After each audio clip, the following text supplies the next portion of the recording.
Can you help me get into a place where I feel tuned in, turned on, tapped in? Well, we want to begin by saying you light it up pretty bright there. That's how we are finding you. If you have something that you're focused upon, so the energy is moving strong, and there is not resistance that is muting you, then you light up in a way that makes it easy for us to find you. And that just happened. So we would like to start by saying, if you weren't in the vicinity, we would not have found you in the way that we did. So how does that feel? Really good.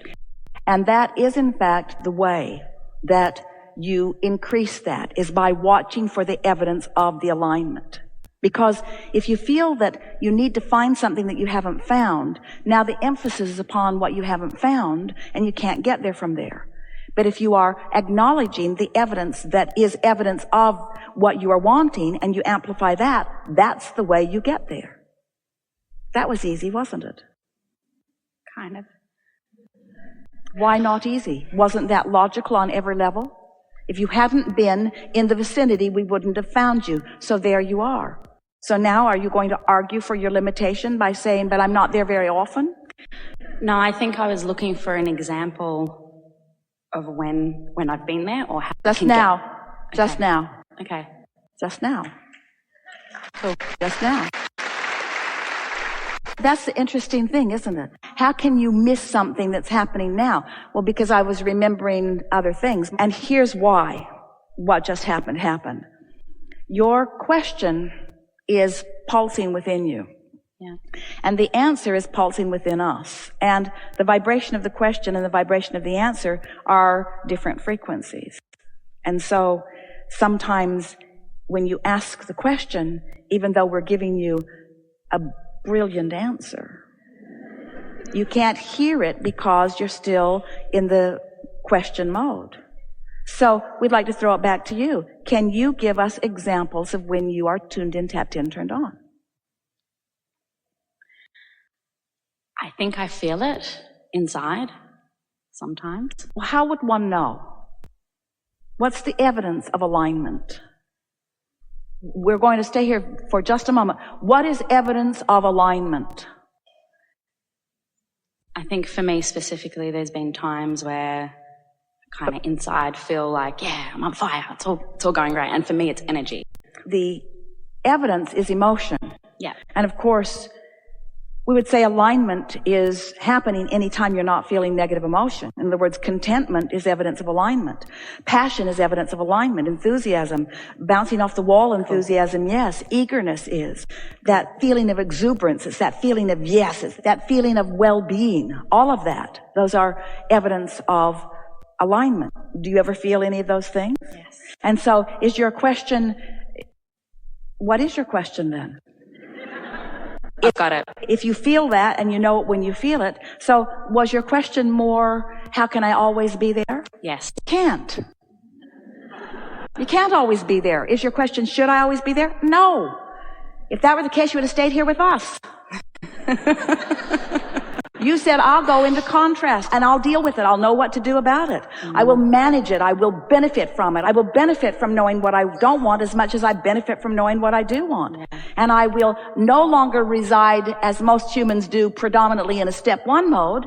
I'll ask and then I'll expect it to be given, and I'll watch for the evidence of it. And when I see the evidence of it, I will acknowledge it. I will run it into the ground. I will tell my friends, I had the best time. I did this and I did this and I felt this way and I felt this way and I felt this way and it was wonderful and I felt this way and I felt with this way, until they say, shut up. That kind of happens. I feel so good. But you see, this alignment is not like a college degree where once you achieve it, it's yours forevermore. It either is or it isn't in the moment. And you can tell whether it is or whether it isn't. And now you know what to do if it isn't, don't you? Yes. And the more you do it, the easier it will become. And there will be those things that sort of feel like they are kind of sneaking up on you and catching you off guard every now and again. But all that means is you've got some residual beliefs that are not in harmony with what you truly know. So it just gives you an opportunity to sort of work the bugs out of it yet a little more, you see. It's so much fun. This is the way you mold the clay. This is the creative clay. It's the thoughts and feelings that come in response to the thoughts. So you think a thought and you feel how it feels. So just play with it for a little while if you want to. Think about your mother and feel appreciation for her giving you an avenue into this time-space reality. Just try to feel a little bit of appreciation for that and feel how it feels. And then remember your teenage years. And how hard on you she was and how she didn't understand. And notice that you can look at the same person from perspectives of your choosing, and you can find reasons to align and reasons to not align. In other words, you can find things that the source within you agrees with and things that the source within you doesn't agree with. Yeah.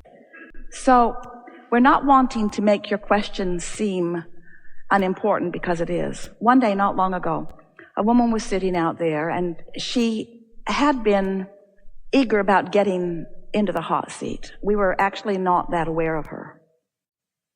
And she had, by her later description, a really, really powerful question, but she was invisible to us because her energy was so disjointed. She just had this important thing that she wanted to talk about, and she was nowhere in the vibrational vicinity of it.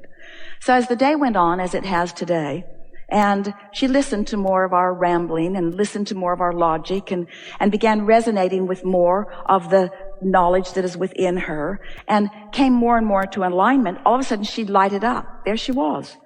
There she was. So easy to see. In fact, the only person in the room that we could see for just a moment. So I pointed in her direction and up she came. And when she sat down, her opening words were, "I cannot remember what I wanted to talk with you about." And we said, "Do you know why?" She didn't know. We said, "Because the question that you had active in your vibration when you left home, the question that you had written down, the question that you wanted to ask from your place of not knowing the answer was so strong within you that you have been flailing about, wanting to get into the chair. And it wasn't until you got into the vibrational vicinity of who you are that we even saw you. And in that vibration, you can't find that old question. It's no longer relevant, you see. It's not active within you. It doesn't matter." And so that's why the past, present, and future question was so meaningful, because it does not matter where you've been. It only matters how you feel right here and now. You have a relationship right now with everything that you have become. And we're not saying you have a relationship with yet unfulfilled desires. That's not what we said. You have a relationship with all that you have become. That means all of those relationships and all of those manifestations and all of those creations, all of that abundance, all of that wealth, all of that sense of well-being, all of that sense of recognition, all of those future projects, all of those relationships, all of those families that you feel are in your future, all of those things that you often feel are unfulfilled are not only not yet fulfilled, you have already become them vibrationally. So how do we say whether you're living the past or the present or the future? When you're in alignment with what's in your vortex, you're living what you could call future manifestations, but they don't feel like future manifestations because in your vibrational harmony with them, you feel as if you will feel once they have manifested. That's the thing that if we could zap you with an understanding as you walk out of this arena today, that's the thing that we would most like you to take with you. We would like you to take a sense of ownership of that which has already become so that you could then enjoy the surprising and delightful ways that what has already become begins playing out in your experience. We would like you to feel your abundance so that you recognize it as it flows to you. We would like you to feel your intelligence so that you could recognize it as the clarity comes. We'd like you to know your perfection so that you're not shocked when good things happen to you. We would like you to feel often the love of Source that radiates through you so that it doesn't feel like you have to work to appreciate the beauty of those around you or the beauty of your planet. You are vibrational beings. You are extensions of Source energy. You have the ability to tune your frequency in ways that you have not commonly been practicing. But as you start practicing it, you're going to feel really good. So it feels to a lot of you like we're having this conversation, because your questions often are, I want to be over there. I'm over here, but I want to be over there. How can I get over there? And it probably sounds to you like we're saying, you already are over there. And that's so annoying to you, because you don't feel like you are already over there. So your questions are posed to us like, how can I get from over here to over there? And our answers just must sound crazy to you when we say, you already are over there, or the larger part of you is. So then you want to say, well, how do I get the rest of me over there? And we say, by caring about how you feel and nothing else. By caring so much about how you feel that you're willing to let go of thoughts that don't feel good. Esther has said to us, but Abraham, I know you don't want me to think that thought because I'm complaining about it. And I know that you think that I shouldn't think that thought, but I just want to say just this one last thing, Abraham, that it's true. This thought that I'm thinking is true. That did happen and it shouldn't have. And we say, there are plenty of things that are true that you don't want to experience, and plenty of things that are true that you do want to experience. If we were standing in your physical shoes, we'd sort of sort them out and focus upon the things that are true that we do want to replicate in our own experience. But there's another really big piece of this that we are on the verge of explaining to you in a way that you just can't miss it. And that is, so much of what you say, a lot of what you're feeling that you haven't said, but so much of what you say is absolutely accurate. That shouldn't have happened, or that is a disgrace, or that was a scandalous thing, or that shouldn't have gone that way. In other words, you're right about it, but you're vibrationally off.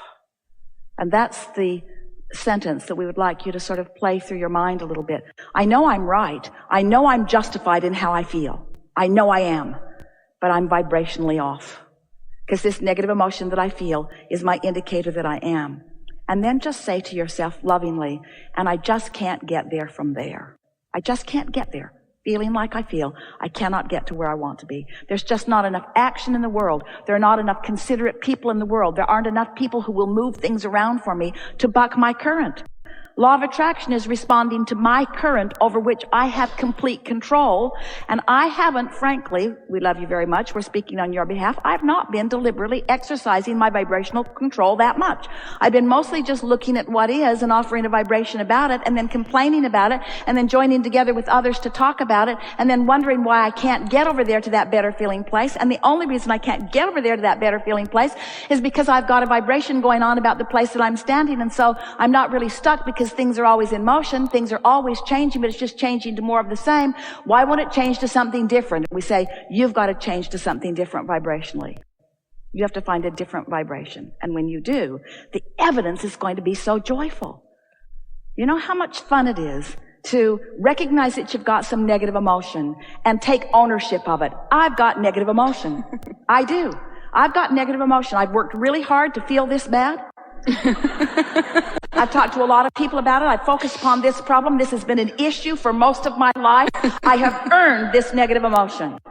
And in the process of earning this negative emotion, I've launched rockets of desire that have taken me vibrationally, the whole of me, so far beyond that all of this negative emotion that I'm feeling is nothing more than an indicator of how far the larger part of me has gone while the rest of me has lagged behind. Ooh. Don't you like knowing that? We like you knowing that. Enough? That's perfect. Thank you.